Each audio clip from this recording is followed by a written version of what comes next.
देश की टेलीकॉम कंपनियां फिर से अपने टैरिफ प्लान महंगे करने वाली है। यानी मोबाइल रिचार्ज प्लान आने वाले समय में महंगा हो सकता है। असल में इस बार के बजट में टेलीकॉम इक्विपमेंट पर पीसीपीए यानी प्रिंटेड सर्किट बोर्ड असेंबलीज की ड्यूटीज में इजाफा कर दिया गया है। पीसीपीए पर लगने वाली ड्यूटी को 10% से बढ़ाकर 15% कर दिया गया, जिसका सीधा असर मोबाइल प्लान्स पर दिखेगा।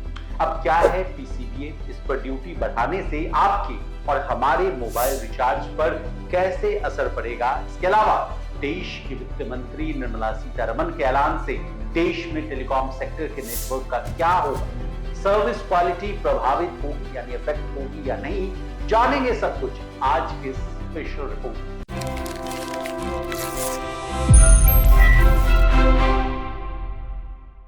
नमस्कार, आप देख रहे हैं लोकमत हिंदी का स्पेशल शो विस्तार से और मैं हूं आपके साथ विशाल शर्मा। सबसे पहले आपके काम की खबर यानी कैसे आपके मोबाइल रिचार्ज प्लान महंगे हो जाएंगे, इससे कहानी की शुरुआत करते हैं। मंगलवार को संसद के अंदर वित्त मंत्री निर्मला सीतारमण ने बजट पेश किया।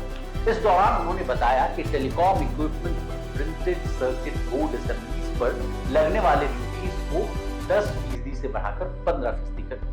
ज्यादा ड्यूटीज लगने की वजह से टेलीकॉम इक्विपमेंट की कीमत में बढ़ोतरी देखने को मिल सकती है।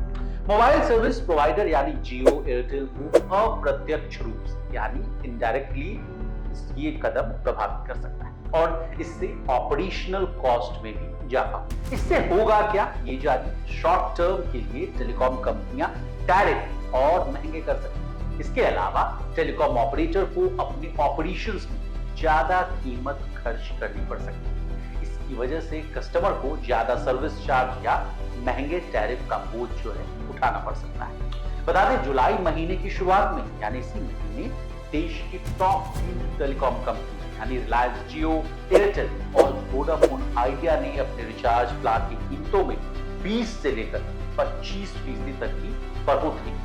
जियो का पहले 28 दिन की वैलिडिटी वाला सबसे सस्ता प्लान 155 रुपए का था, वो सीधे बढ़ाकर 189 का कर दिया। एयरटेल का 84 दिन के प्लान के लिए पहले जो 455 रुपए का रिचार्ज किया जाता था, उसको अब कंप्लीटली खत्म ही कर दिया गया। इतना ही नहीं, पीसीपीए की ड्यूटीज में इजाफा करने से 5G रोल आउट की जो रफ्तार है वो धीमी होने की आशंका बढ़ गई। यानी जिस 5G की हम लोग प्रतीक्षा कर रहे थे वो भी धीमी होने की आशंका।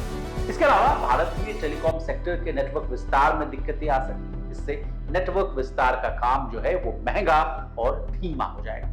भारत में 5G के इक्विपमेंट की लोकल मैन्युफैक्चरिंग में भी कमी होने के कारण 5G रोल आउट में देरी संभव है। इसके अलावा पीसीपीए की ड्यूटी बढ़ाने के कारण इंफ्रास्ट्रक्चर विकास में भी देरी हो सकती है, जिससे मोबाइल सेवा की गुणवत्ता यानी क्वालिटी और कवरेज प्रभावित हो सकती है। इसका विशेष असर ग्रामीण और दूर दराज के क्षेत्रों में भी पड़ सकता है।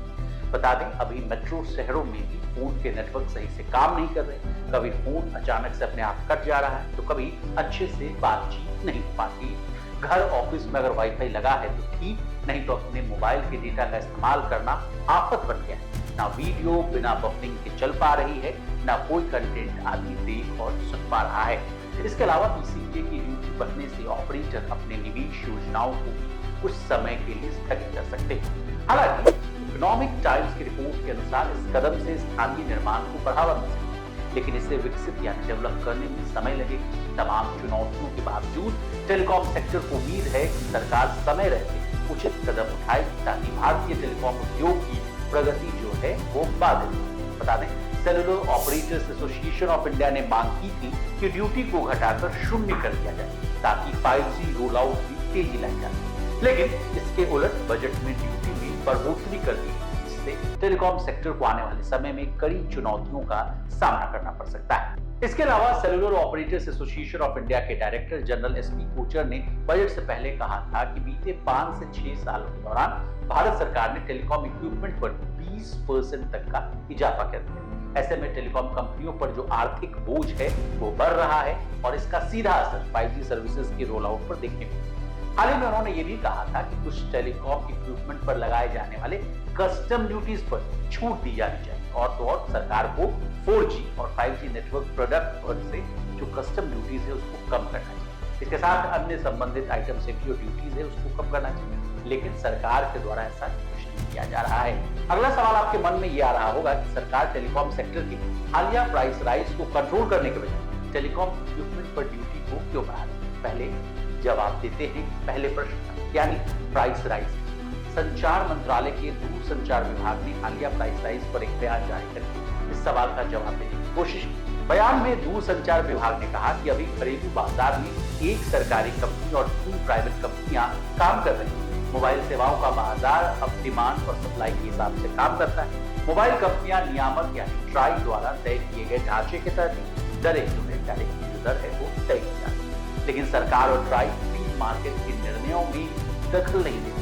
लेकिन टेलीकॉम कंपनियों के द्वारा दरों में की जाने वाली बढ़ोतरी की ट्राई निगरानी करता है और देखता है कि ये बदलाव तय दायरे में रहे। इस पूरे मामले पर ट्राई से जब पूछा गया कि सरकार और ट्राई टेलीकॉम टैरिफ की कीमतों को क्यों कंट्रोल नहीं करती, तो मिंट और इकोनॉमिक टाइम्स को बताते हुए ट्राई ने कहा कि टेलीकॉम सेक्टर में अच्छा खासा कंपटीशन है और सिचुएशन इतनी क्रिटिकल नहीं है कि सरकार और अथॉरिटीज इस मामले पर हस्तक्षेप करें। ट्राई ने इन कंपनियों की माली हालत का भी जिक्र किया और कहा कि इन कंपनियों पर भारी भरकम खर्च और ये नई नई टेक्नोलॉजीज पर काम और इन्वेस्टमेंट करती है, जिसके लिए मोटे पैसे की जरूरत होती है। प्राइस राइज पर ट्राई ने कहा कि देश की जनता को थोड़ी दिक्कत हो सकती है, लेकिन जनता को बता दूं 3 साल के बाद कीमतों में बढ़ोतरी की है। कहानी के इस मोड़ पर आपको ये जानकारी भी होना बहुत जरूरी है कि टेलीकॉम कंपनियों की हालत ठीक नहीं। भले ही हम मोबाइल कंपनियों ने टैरिफ दरों 10 से 25% बढ़ाया है, सालाना आमदनी 43,500 करोड़ रुपए की बात कही जा रही है, लेकिन तस्वीर का जो दूसरा पहलू है वो भी आपको जानना चाहिए। मार्च 2023 में मोबाइल कंपनियों का घाटा लगभग 6.40 लाख करोड़ हो गया। टेक्नोलॉजी, रिसर्च और 12 लाख नए मोबाइल टावरों को लगाने के लिए टेलीकॉम कंपनियों के पास पैसे नहीं। हालत ये है कि 5G के नाम पर पैसे चुकाने वाले ग्राहकों को सही सेवा नहीं मिलती। 5G की बात हम करते रहते हैं, इसके लिए अलग फ्रीक्वेंसी की जरूरत होती है, जैसा 2G, 3G और 4G के लिए अलग अलग फ्रीक्वेंसी की जरूरत होती है। इसके लिए सरकार अलग अलग मेगाहर्ट्ज के स्पेक्ट्रम के लिए नीलामी जो है वो करती है, जिसके लिए टेलीकॉम कंपनियों को ऊंची फीस चुकानी पड़ती है। इसके बाद बजट में टेलीकॉम इक्विपमेंट पर प्रिंटेड सर्किट बोर्ड असेंबलीज की ड्यूटीज में इजाफा करना दोनों पक्ष यानी मोबाइल फोन यूजर और टेलीकॉम कंपनियों को भारी पड़ सकता है। यानी इस कदम से सरकार जो अच्छे सोच कर वो जो कदम उठाना चाह रही थी उससे ज्यादा नुकसान होना पड़ सकता है। इसी तरह देश और दुनिया और बिजनेस जगत से जुड़ी तमाम ताजा तरीन खबरों के लिए बने रहिए हमारे साथ और देखते रहिए लोग।